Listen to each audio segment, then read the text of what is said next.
Assalamualaikum warahmatullahi wabarakatuh. Salam sejahtera untuk kita semua, Bapak dan Ibu guru dimanapun berada.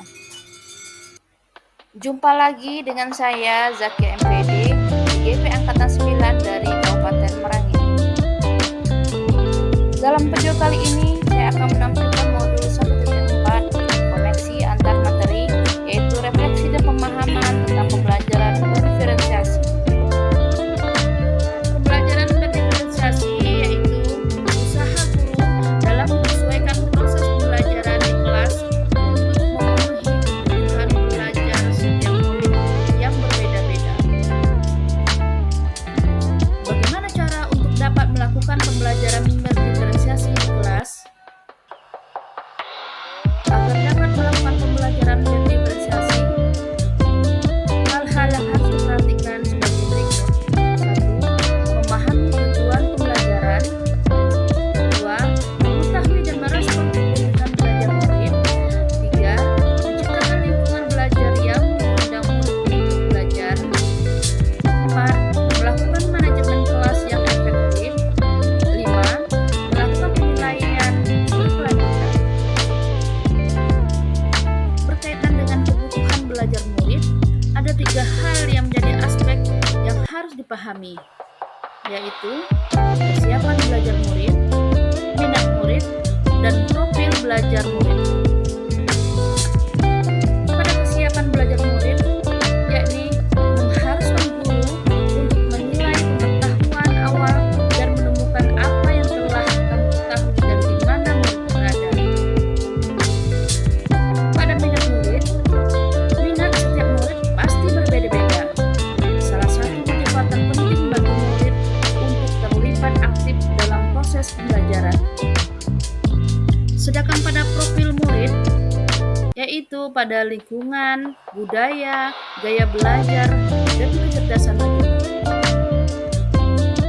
Kebutuhan belajar murid dapat diidentifikasi berdasarkan cara-cara berikut ini, yaitu mengamati perilaku murid, mengidentifikasi pengetahuan awal, mereview dan melakukan refleksi terhadap praktik pengajaran, berbicara dengan guru murid sebelumnya, membaca rapor murid di kelas sebelumnya, dan menggunakan berbagai penilaian diagnostik.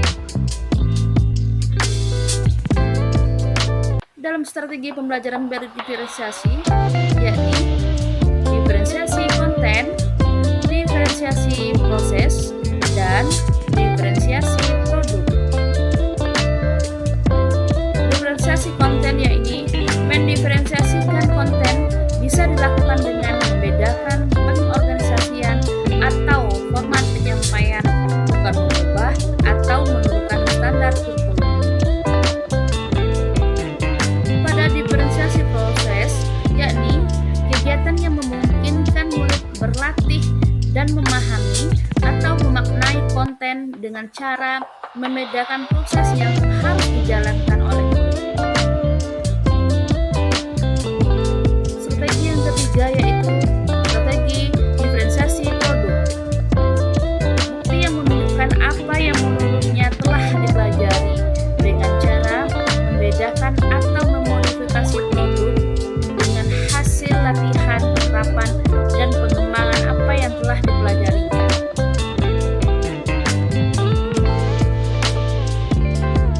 Dengan adanya keterkaitan antara mode pembelajaran yang telah dipelajari pada mode 1.1 dan 2.1 ini, semuanya saling berkaitan, yaitu pada filosofi Ki Hajar Dewantara, nilai dan peran guru penggerak, visi guru penggerak, budaya positif, dan pembelajaran berdiferensiasi. Keterkaitan antara materi filosofi Ki Hajar Dewantara dengan pembelajaran berdiferensiasi, yakni untuk dapat melakukan pembelajaran berdiferensiasi, maka guru harus berusaha memenuhi kebutuhan belajar anak dan sesuai dengan kodrat alam dan kodrat zaman berdasarkan filosofi Ki Hajar Dewantara. Keterkaitan materi nilai dan peran guru penggerak dengan pembelajaran berdiferensiasi, yaitu dalam melakukan pembelajaran berdiferensiasi, seorang guru penggerak harus berpihak pada murid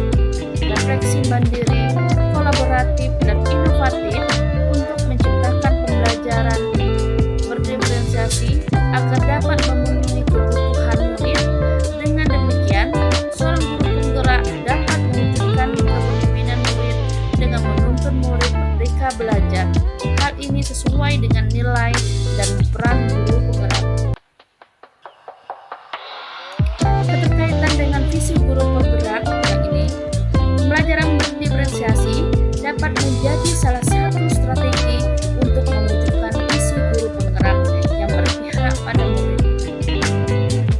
Sedangkan keterkaitan budaya positif dengan pembelajaran berdiferensiasi yaitu dalam melaksanakan pembelajaran berdiferensiasi antara guru dan murid harus ada kesepakatan terlebih dahulu agar proses pembelajaran dapat berjalan dengan baik sesuai dengan nilai-nilai budaya positif.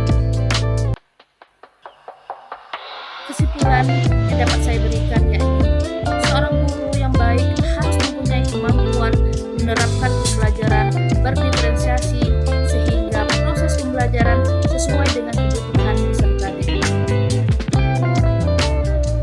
Demikian yang dapat saya sampaikan. Terima kasih atas perhatian semuanya. Semoga menginspirasi. Salam guru.